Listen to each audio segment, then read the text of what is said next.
Bonsoir à toutes et à tous, ravi de vous retrouver sur 8 Mont Blanc. Nous sommes le lundi 6 janvier 2025, il est 18 h. Vous le savez, c'est l'heure du journal de la rédaction. Voici les titres de l'actualité ce soir. Un début de saison record, voici ce qui ressort des premiers retours des professionnels du tourisme en montagne. Exemple concret aux Arcs où la forte présence des vacanciers étrangers fait le bonheur des acteurs de la station. Et puis un portrait tout en coup de crayon avec Fanny Savard qui a rencontré pour nous une pointure de l'illustration. Marc Simonetti est annécien et il travaille aujourd'hui dans le cinéma après avoir créé les couvertures de certaines grandes sagas littéraires. Je vais vous en parler dans les titres. Alors que les vacances scolaires viennent de s'achever, la fréquentation ne faiblit pas en station. C'est notamment le cas aux Arcs. Avec une clientèle de touristes étrangers toujours bien présente, les réservations sont en hausse par rapport à l'année dernière. Et cette tendance rassure en altitude, comme vous allez pouvoir le constater avec ce reportage signé Emmanuel Jaude. Au pied des remontées mécaniques, l'affluence ne semble pas retomber en ce début janvier. Car si la plupart des stations de ski ont pour habitude de souffler un peu après les fêtes, cette année 2025 semble pour une fois déroger à la règle. Après un début de saison déjà très animé, avec un taux de remplissage global dépassant les 85% sur l'ensemble des stations françaises, ce mois de janvier s'établit donc déjà comme proche des records pour de nombreuses destinations. En tout cas, au moins équivalente à l'année dernière, qui était une année record. Il faut aussi prendre ça en compte. Donc on ne va pas faire mieux que l'année dernière, je ne pense pas en tout cas, c'est peu probable. Mais si on fait aussi bien, ce sera vraiment excellent. Ça fait environ 3 ans que le mois de janvier est de moins en moins creux. Alors en termes de volume, ça reste quand même très inférieur aux vacances de février et aux vacances de fin d'année. Mais par contre, en termes de pouvoir d'achat et de consommation, évidemment, c'est une clientèle, beaucoup d'adultes, moins d'enfants, donc avec des paniers moyens très supérieurs. Un constat partagé par la plupart des professionnels de la neige. En effet, nombreux sont les hébergeurs à poursuivre sur la lancée des fêtes grâce à un public composé d'une majorité d'étrangers. Des touristes venus de loin qui n'ont pas été insensibles aux conditions de neige et de soleil de ce début de saison.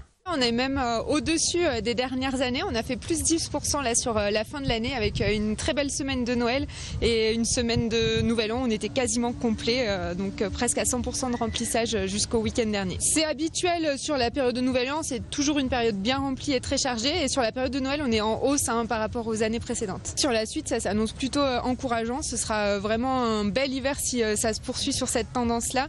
On est en ligne avec les objectifs en tous les cas et plutôt en hausse par rapport à l'année dernière. D'ailleurs, les réservations restent très hautes, notamment pour les vacances de février.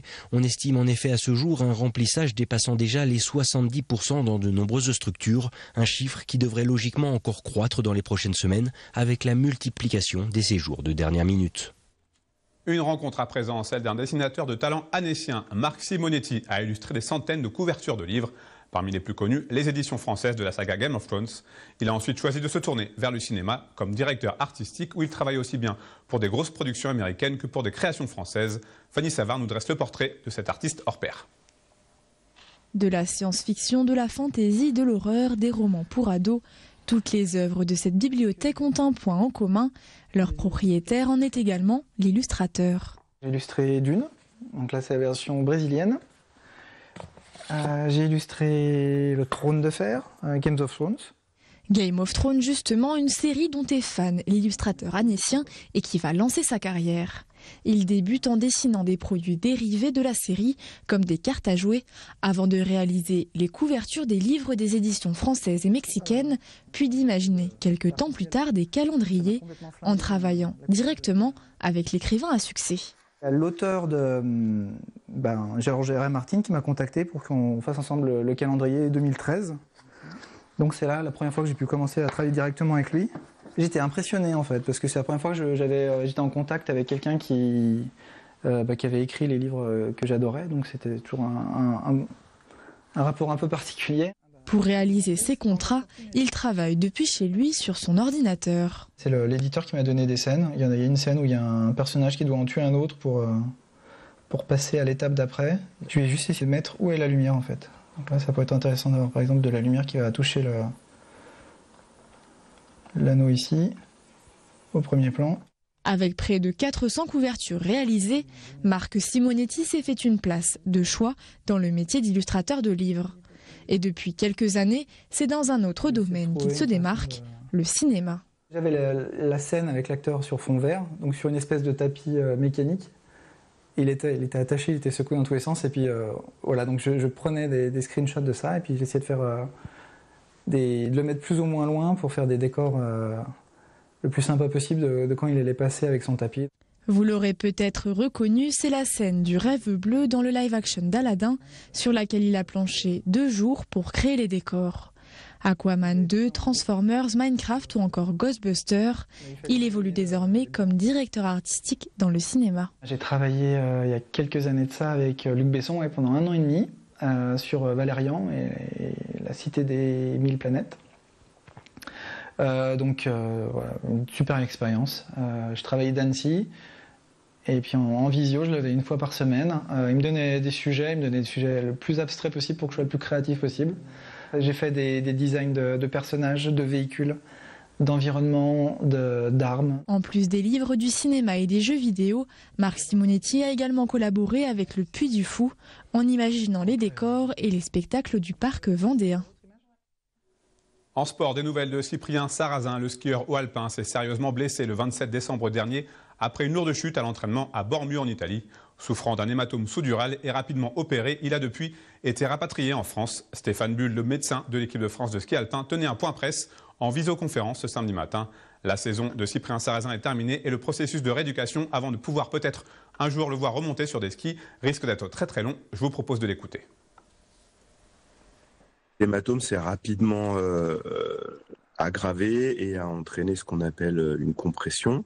Donc nous avons, en accord avec les neurochirurgiens, pratiqué un trou de trépan. C'est-à-dire qu'on fait un trou dans la boîte crânienne, on met une aspiration pour vider le sang à l'intérieur de l'hématome.